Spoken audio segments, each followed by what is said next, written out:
Hello friends, welcome back to our channel. இன்றைக்கி வந்து கவி வீட்டு சமையலில் வந்துட்டு நான் வந்து குஸ்கா பண்ணலான் இருக்கேன். அப்படின்னா தேங்காய் பால் வச்சு ஒரு குஸ்கா பண்ணலான் இருக்கேன். இஞ்சி பூண்டு பேஸ்ட் எடுத்து வச்சாச்சு. இது வந்து தயிர் பச்சடிக்கு அரைஞ்சி வச்சுருக்கேன். இங்கே வந்து வெங்காயம் தக்காளி 4 பெரிய வெங்காயம், 2 பச்சை மிளகா, அதோட வந்து 3 பெரிய தக்காளி அரைஞ்சி வச்சுருக்கேன். இங்கே வந்து உங்களுக்கு என்ன வெஜிடபிள்ஸ் வேணுமோ எடுத்துக்கலாம். காலிஃப்ளவர் வந்து நான் எடுக்கல, ஏன்னா காலிஃப்ளவர் வந்துட்டு 65 போடுறதுனால காலிஃப்ளவர் வந்து நான் தனியாக எடுக்கல. ஸோ இது எப்படி பண்ணுறதுன்றதை ஃபஸ்ட் பார்த்துடலாம். குக்கர் நல்லா சூடானதும் எண்ணெய் சேர்த்துக்கலாம். எண்ணெயும் நெய்யும் கலந்து சேர்த்துக்கோங்க. நான் வந்து எண்ணெய் மட்டும் சேர்த்து செய்கிறேன். ஸோ நெய் வந்து தீர்ந்து போச்சு, வாங்க மறந்தாச்சு. ஸோ எண்ணெய் ஊற்றி எண்ணெய் சூடு வரட்டும். அதோட வந்து ஹோல் ஸ்பைசஸ் எடுத்து வச்சுருங்க. பிரியாணிக்கு பட்டை, கிராம்பு, ஏலக்காய், பிரிஞ்சி இலை, அப்புறம் வந்து இது அன்னாசி பூ, இது பேர் என்னமோ சொல்லுவாங்க, ஜாதி பத்தி. ஸோ எல்லாமே நான் சேர்த்துக்கிறேன். இது நல்லா ஃப்ரை ஆகட்டும். இது எல்லாமே நல்லா பொரிஞ்சிட்டு இப்போ வந்து வெங்காயமும் பச்சை மிளகாவும் ஆட் பண்ணிக்கலாம். என்ன ஒரே சவுண்டாக இருக்குன்னு பார்க்காதீங்க, பக்கத்தில் ஒர்க் நடந்துட்டு இருக்கு. அந்த வெங்காயத்தை வந்து நல்லா வதக்கிட்டு உங்களுக்கு காட்டுறேன் நான். ஸோ அதுக்கு வந்து எண்ணெய் வந்து ஃபுல்லாக வந்து இது பண்ணிட்டு ரிலீஸ் பண்ணிடுச்சு. இந்த ஸ்டேஜில் வந்து நான் ஒரு 2 ஸ்பூன் அளவுக்கு இஞ்சி பூண்டு பேஸ்ட் போட்டுக்கிறேன், டேபிள் ஸ்பூன் அளவுக்கு. ஸோ அதை நல்லா வதக்கிக்கலாம்.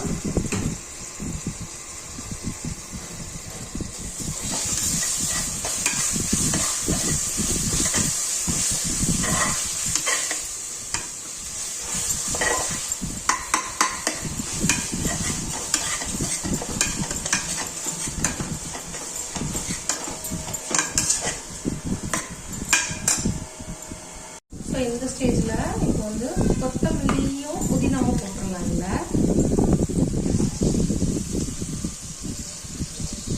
லாஸ்ட்டாக வந்து தக்காளி போட்டுக்கலாம்.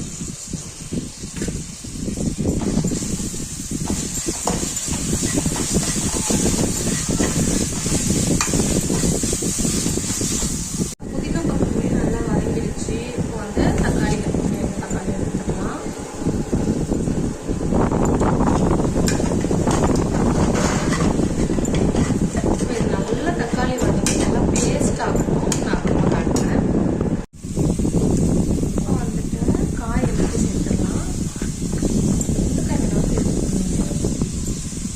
பீன்ஸ்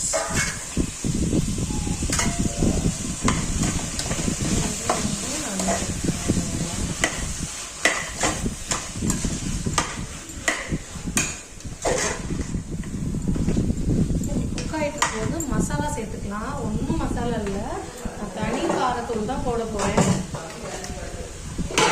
இதோ இங்க இருக்குப்பா.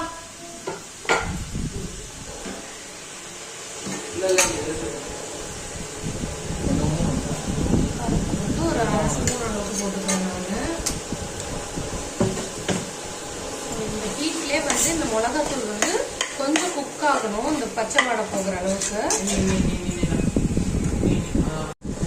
ஸோ நான் வந்துட்டு இப்போ தண்ணி ஊற்ற போகிறேன்.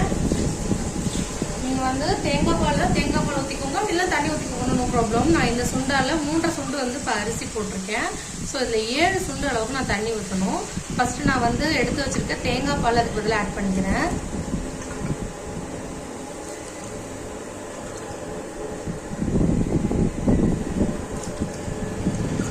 ஸோ 4 சுண்டு இருக்கு, மீதிக்கு தண்ணி ஊற்றிக்கிறேன்.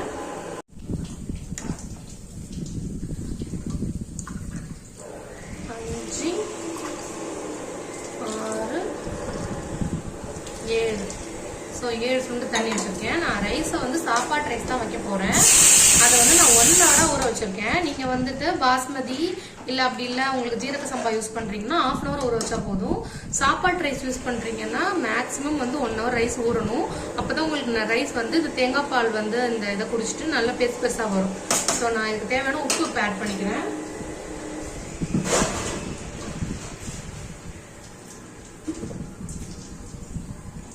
கல்லுப்பு வந்துட்டு ஒரு 1.5 ஸ்பூன் கல்லுப்பு போட்டுட்டு நான் கலந்து தண்ணி கொதிச்சதுக்கப்புறம் டேஸ்ட் பண்ணிட்டு எனக்கு வேணும்னா மேலே ஆட் பண்ணிப்பேன்.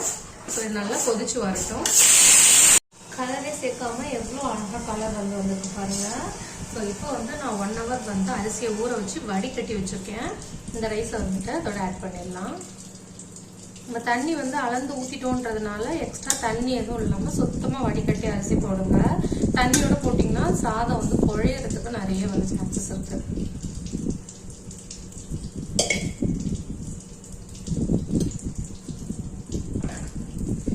நல்லா இது ஒரு கொதி வரட்டும். கொதி வந்ததும் விசில் வச்சுட்டு ஒரு விசில் 5 நிமிஷம் சிம்மில் வச்சு ஆஃப் பண்ணிட்டேன்னா அவ்வளோதான். நீங்கள் எப்போ ப்ரெஷர் குக்கரில் வச்சாலும் அந்த மாதிரி ஃபாலோ பண்ணுங்கள். சீக்கிரமாக உங்களுக்கு ரைஸ் வந்து குக் ஆகிடும். அது மாதிரி அடி பிடிக்காது அவ்வளோ சீக்கிரம். ஸோ நான் உங்களுக்கு விசில் போடும்போது காட்டேன். நல்லா கொதி வந்துருச்சு. இந்த ஸ்டேஜில் வந்து நல்லா சாதத்தை ஒரு தடவை கலக்கி உப்பு பார்த்துக்கோங்க. ஸோ நான் ஆல்ரெடி உப்பு பார்த்துட்டேன், எனக்கு சரியாக இருக்குது. ஸோ இப்போ வந்து குக்கரை வந்து போட்டுடலாம். ஸோ சொன்ன போல் ஒரு விசில் 5 நிமிஷம் சிம்மில் போட்டு எடுத்துக்கிறேன் நான். ஸோ இந்த பக்கம் வந்து காலிஃப்ளவர் பகோடாவுக்கு வந்து வேக வச்சுருக்கோம். இப்போ வந்து இது விசில் விட்டுடுச்சு. இது திறந்து பார்க்கலாம்.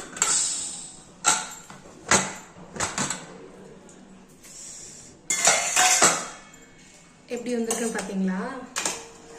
எவ்வளோ போலன்னு, அதே டைம் மாய்ஸ்டாக, ரைஸ் நீட்டாக. இதுக்கு வந்து நம்ம அரிசியை வந்து 1 மணி நேரம் ஊற வச்சாதான் இந்த அளவுக்கு வந்துட்டு உங்களுக்கு ரைஸ் வந்து நீட் ரைஸாக கிடைக்கும். ஸோ எங்கள் வீட்டில் இதான் லஞ்சு. நீங்களும் இந்த தேங்காய் பால் குஸ்காவை செஞ்சு பாருங்கள். செஞ்சு பார்த்துட்டு எப்படி இருந்துச்சுன்னு கமெண்ட் பாக்ஸில் கமெண்ட் பண்ணுங்கள்.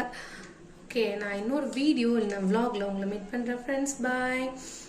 காலிஃப்ளவர் ரெசிபி வந்து உங்களுக்கு வேணும்னா நான் ஆல்ரெடி போஸ்ட் பண்ணியிருக்கேன், செக் பண்ணிக்கோங்க நம்ம சேனலில்.